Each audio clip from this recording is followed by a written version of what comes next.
In their latest Dovetail Direct livestream, the silly sods from Chatham dumped a whole load of news on us. The most notable thing they talked about was the announcement of Train Sim World 5. Going down the FIFA route again, I see. Besides the unnecessary new sequel and its base routes, another 8 were announced in the livestream, along with a remaster of Great Western Express. Surprisingly, one of these upcoming routes is in the Netherlands, going from Zwolle to Groningen. I've never heard of either city, and I apologise if I butchered the pronunciation. I know very little about Dutch railways, but I'm still interested in trying out the route, even if only because of sheer curiosity. There's also a Welsh route in the pipeline, and that should be interesting because A, it's a network-style route, and B, TSW is long overdue for something Welsh at this point. But Dovetail haven't yet announced what rolling stock is included, and I predict it'll just be the Class 150 that we've already had with West Cornwall Local, just updated for the Transport for Wales livery. But I want to see the Class 153 and Class 231 included as well. For the purposes of this video, I'll be focusing on the 3 routes that will be bundled with the main TSW5 package. As one might expect, it's the same old British, German and American routine. I won't bother going over the new core features, especially since the only ones that interest me are guard mode and route hopping. I said my piece on the concept of annual releases in a previous video, so I won't repeat myself here.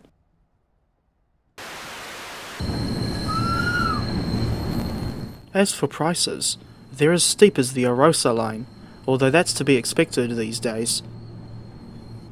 On Steam, the standard edition of TSW5 will cost $71.49, while the deluxe edition is $107 and the so-called special edition is $170. Those are the full prices in New Zealand dollars, by the way, and there's a feeble loyalty discount of only 10% off if you pre-order any of those editions while already owning a previous iteration of the game. And before I forget, it's also worth mentioning that Dovetail is also going to offer a free starter pack for TSW5.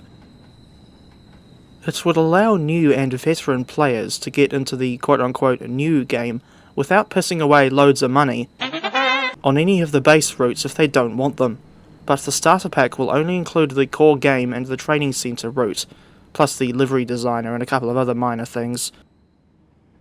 While I understand why people would see this starter pack as a good thing, it's left me feeling a bit confused. In any case, there's a catch. The free pack will only be available from TSW5's launch on September 17 until October 17, when I think it should be more of a permanent thing.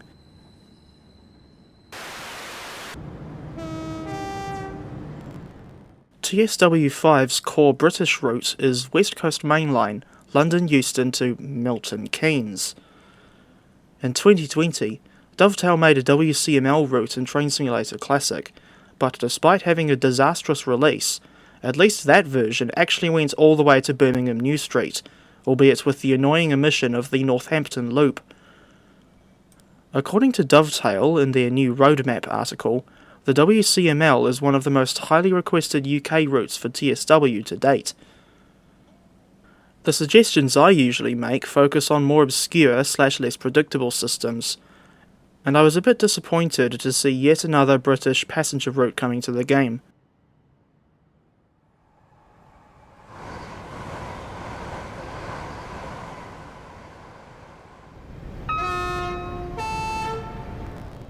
To be honest, I think Milton Keynes is a stupid place to end the route coverage in TSW, because it's only 49 miles north of London Euston.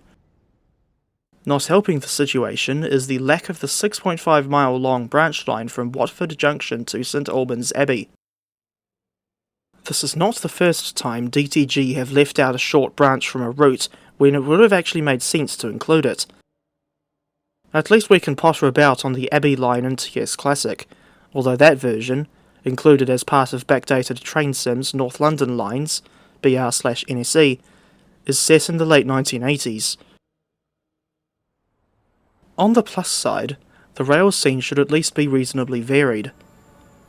The route is kind of a 2-in-1, since we're also getting the London Overground Watford DC line, but the Class 710 Aventra is not bundled with the WCML route. Instead, you'll need to buy the separately sold Gospel Oak to Barking Riverside route, and the 710 will just layer onto the Watford DC line. In real life, you would also see the 5-car 710/3 variant on the Watford DC line, but it looks like we're not getting the 710/3 in TSW. Go figure.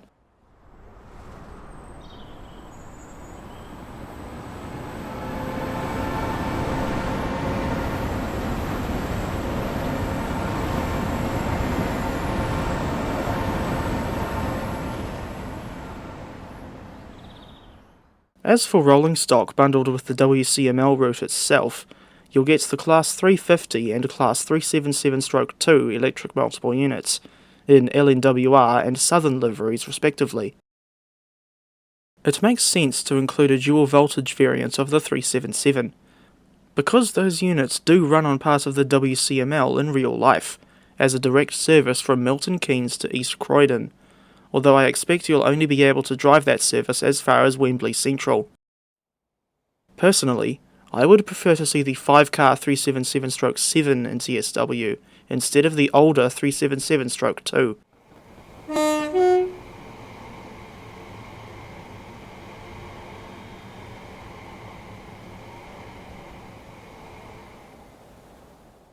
As for the Class 350, this thing is a fairly common sight on the WCML, used primarily on regional services out of London Euston, going to Birmingham, Crewe, and other destinations in the Midlands. But there are 4 variants of this class in real life, namely the 350/1, 350/2, 350/3, and 350/4. But, for whatever reason, we're only getting the 350/1 in TSW. This is a dual voltage variant with a top speed of 110 miles per hour, and 30 examples of this subclass were built in 2004 and 2005, originally for Silverlink and Central trains. The Class 390 Pendolino is coming to TSW5 as well, but for some baffling reason, she's locked behind a paywall in the Deluxe edition. Although Deluxe is an optional purchase, it almost comes across as mandatory because the 390 is an absolutely crucial part of the WCML rail scene. And it's also worth mentioning that, between London and Milton Keynes, 390s usually either run non-stop or only call at Watford Junction. Oh, and the Class 66 is also being included with London to Milton Keynes too. She may as well be the most overused British locomotive in TSW history at this point, especially where the EWS variant is concerned. But this time, we're getting the DB Cargo UK livery. However, and this is something I didn't initially realise, this livery is borderline identical to the DB Schenker livery that we already have with Great Western Express. The only difference I noticed was the logos on each side.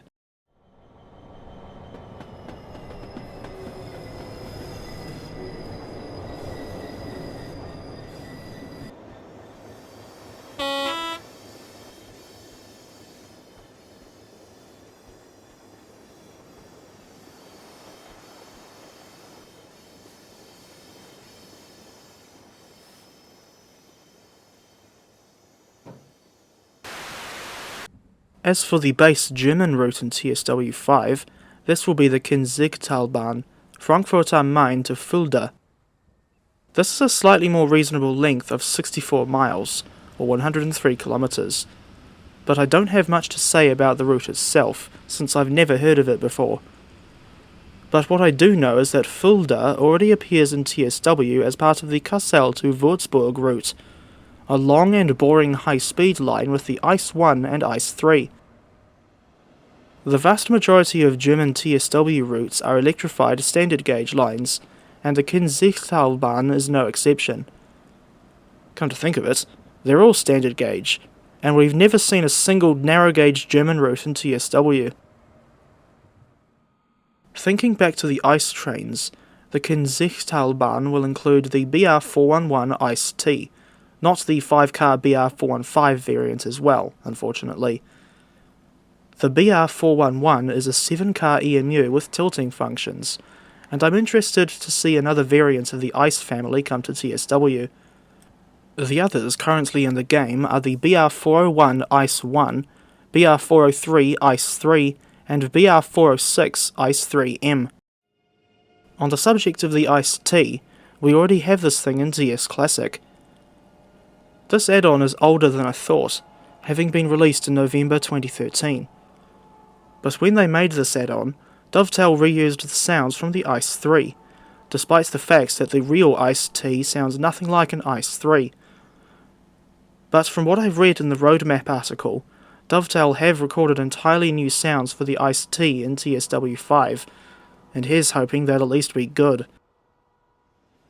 As for other rolling stock in the Frankfurt to Fulda route, it looks like we'll be getting the BR423 and BR146-2 again, along with the BR193 Vectron, albeit in DB Red this time, and the BR114.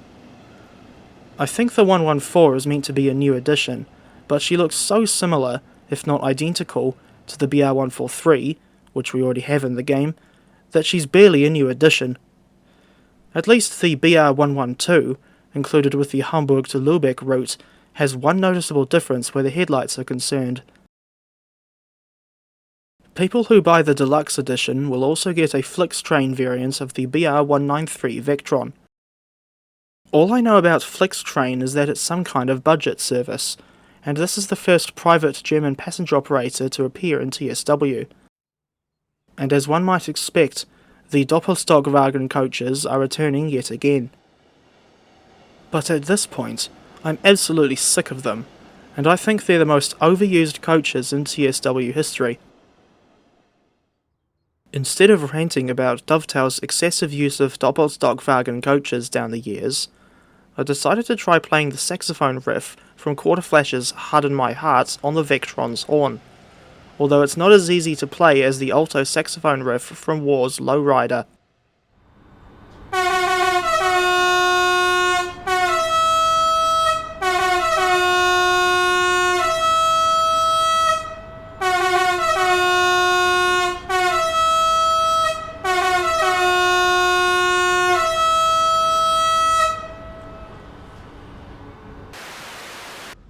The American offering is a second Metrolink route. This time, it will be the San Bernardino line from Los Angeles to San Bernardino, a distance of 57 miles, or 92 kilometers. TSW5 will be the third TSW sequel in a row to include a California route as the base American offering, following TSW3 with Cajon Pass and TSW4 with the Antelope Valley line. Either Dovetail wants to get the most out of their licensing deal with Metrolink, or they're borderline creatively bankrupt. I always thought that Dovetail should never have made the Antelope Valley line because it's an absolute drag, especially when it comes to the driving experience. It takes a little over 2 hours to complete the full run, and the stations north of Newhall can get quite far apart, especially where Vista Canyon and Vincent Grade Acton are concerned. DTG should have made the San Bernardino line right at the start instead of Antelope Valley, and although I'm generally interested in US commuter trains, I don't want to see any more Metrolink routes for a long time after San Bernardino. At least there's a new MBTA route in the making, namely the Framingham and Worcester line, complete with the HSP 46 locomotive and long overdue double-decker coaches. But the MBTA is another commuter rail operator that already exists in the game, instead of something we haven't yet seen, like San Diego's Coaster, Denver's RTD, Chicago's Metra, or Orlando's Sunrail. As for rolling stock types, the San Bernardino line won't include anything new. Instead, we're just getting the MPI MP36PH-3C and Bombardier bi-level coaches in older Metrolink liveries. Caltrain variants of the MP36 and bi-levels already exist in TSW. Apparently, The F125 and Hyundai Rotem coaches from the Antelope Valley line will be bundled with San Bernardino as well, and I expect the MP36 and bi-levels will layer onto the AVL in timetable mode.